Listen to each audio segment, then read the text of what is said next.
In this video, we're going to talk about locator troubleshooting and in particular, denture retention.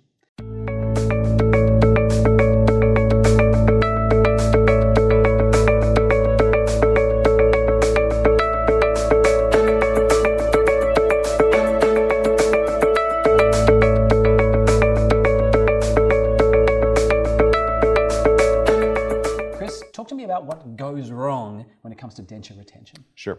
So to start off, probably the call we get the least is that there's not enough retention.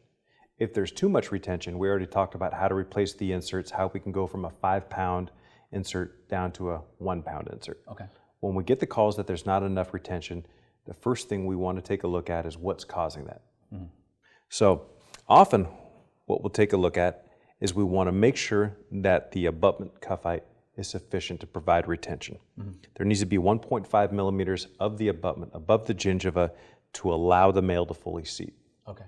If there's not that 1.5, the male is going to try and seat, make contact with the gingiva, and sponge right back up. Right, hence the lack of retention. Absolutely. So a simple test you can run, and this test also lets you know if the abutments are worn, is to take an impression coping, snap it on the abutments in the mouth, and as you go around the mouth, you're making sure that number one, the impression coping fully seats, and number two, the abutment is not worn because you can feel with finger pressure the retention. Right, so it's either not even clamping, going down properly, or it's feeling sort of like that wiggly. Correct. Okay.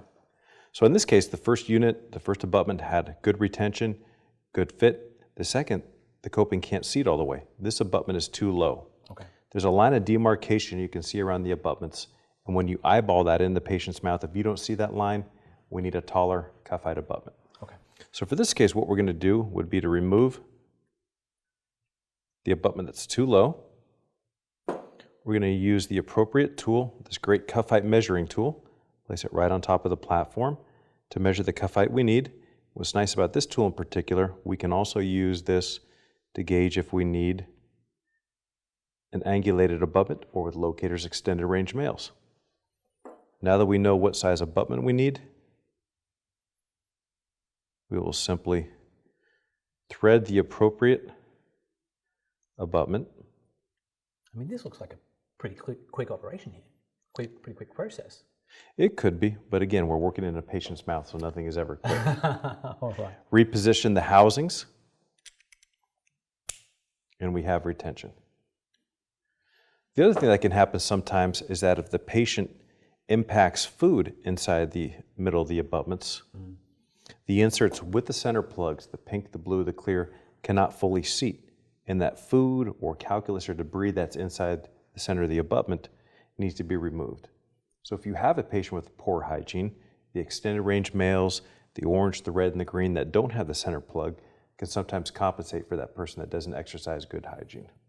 Okay. In fact, one of the next troubleshooting after going through the impression copings, checking the cuff heights, if it was a retention issue, would be to exchange the standard inserts with the extended range males.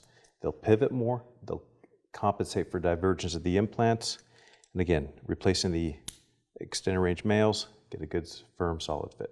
All right, so solves that retention problem. Correct. All right, cool. Thanks very much. I appreciate that. Yes, sir. If you'd like to find out more, please go online to preat.com where you'll find loads of knowledge and information, case presentations. Of course, you'll be able to order all of these parts, and you have the ability to get in touch with our technical team and our customer support team right away who'll help you with all of these problems specifically. Thanks very much, and look forward to seeing you at preat.com.